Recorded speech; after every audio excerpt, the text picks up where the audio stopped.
What's up, folks? How's it going? So, I don't know if you guys have seen the viral clip going on Twitter where what's his face, the director of The Who, no, not the band, but the World Health Organization, um, has declared a global emergency for the monkeypox. I don't know if you saw the shorter version, but they call it Mpox. Kind of sounds like a bit of a techno band, or at least a techno artist or something like that. But anyways, yeah, that's just me coming off of last 2 weeks or months even of getting into like techno music, like dark synth wave and aggressive funk all of a sudden. Anyways, so it's gonna be very interesting to see the up and coming steps if we're gonna go through another pandemic. And I just want to remind people, because we didn't give a nice round of applause for ourselves, for the ones that basically I would dub us like the inspiration, the rebels, the heroes of this whole fucking thing.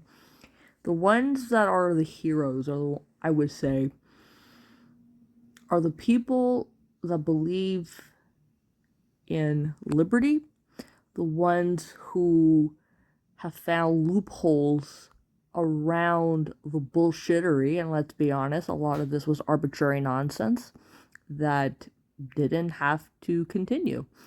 If they done it once before, they could do it again. Not quite sure why people forget about that, but anyways, here's the list of individuals. The ones that challenged and put their foot down and said, no, I'm not taking this stupid thing, fuck you, make me, type of deal.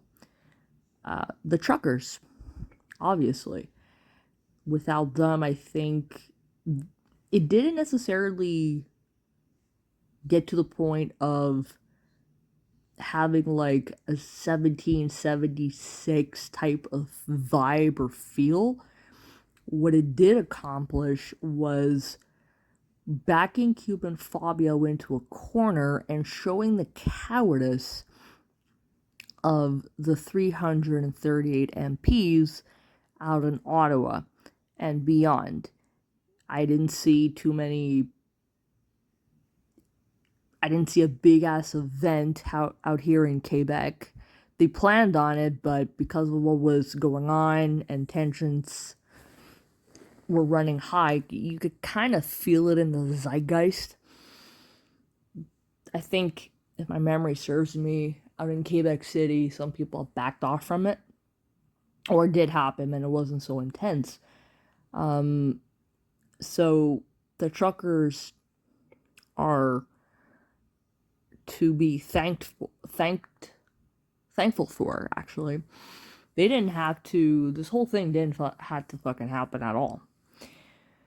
But there's another subset of people that I don't think are getting necessarily the credit that they deserve, and I think what they did was justifiable in their pursuits to telling the government that they could go fuck themselves.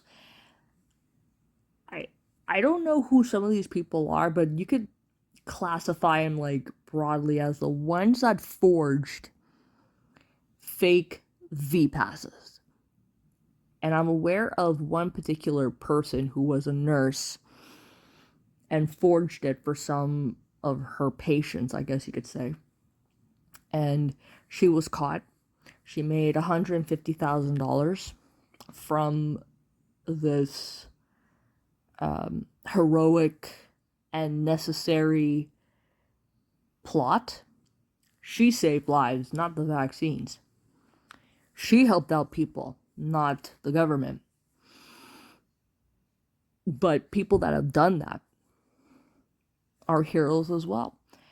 And I think the girl is going to jail for that. Meanwhile, she was doing herself and other people a favor by doing that. And this is a classic example of what I hated when I was a kid, of the fucking injustice that, oh, you do as I say, not as I do type of thing. The government could forge fake a false narrative by cooking the number of people that were of the corona cases versus this girl or people that were forging fake V passes. And I say, well, there's a market for it. Give these people your fucking money. I'm okay with that. I think they deserve it.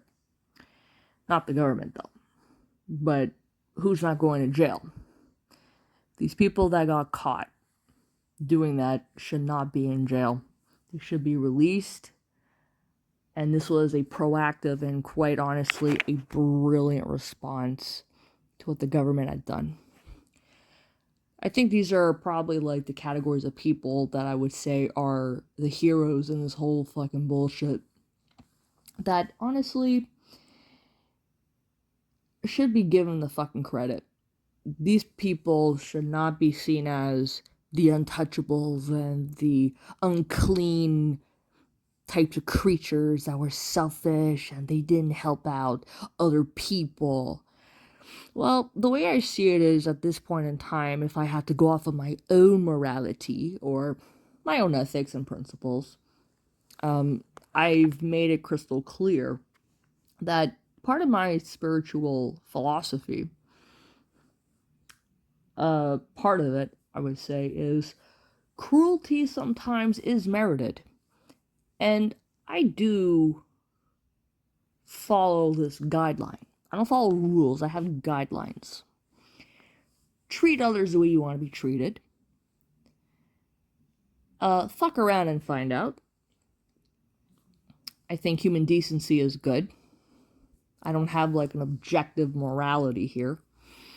I take things on a case-by-case basis. People will have reasons to do things, even if that means they're fucking brainwashed. But I think it's fair to say that if people want to start acting like pieces of garbage and that's the energy they send to you, I think it's only fair that you send it back to them. You know, an eye for an eye, you're squared. Don't fuck with us again, because it's gonna be worse and you don't know how bad it is the next time. So mind your fucking business. And unfortunately, this is Canada, this is Quebec. We have a lot of spineless jellyfish. And it's time now, I think, that we should be coming out of the shadows and making our voices be heard. And you guys could call me selfish all the fuck you want. I don't give two shits. Being selfish is not good, nor is it bad. It's neither or. Look at the reasonings behind it. I have my reasons why I'm selfish. Self-preservation is not a bad thing. Practicing my liberties and bodily autonomy is not a bad thing. I thought we liked my body, my choice. Well, what happened to that? Golly, got tossed out the fucking window all of a sudden just because, oh, the country's under lockdown over a flu, and now the monkeypox is making a comeback. See, this time it's a little bit more lethal. Well, I don't know about you guys, but I'm not changing my fucking lifestyle for society. Just saying. So anyways, just wanted to give us a pat on the back for putting our foot down and saying no, and saying fuck you. All these people deserve a big round of applause, and also, I'd say an apology, but I'm not going to hold my breath, amongst other things too. But that's it. Peace out.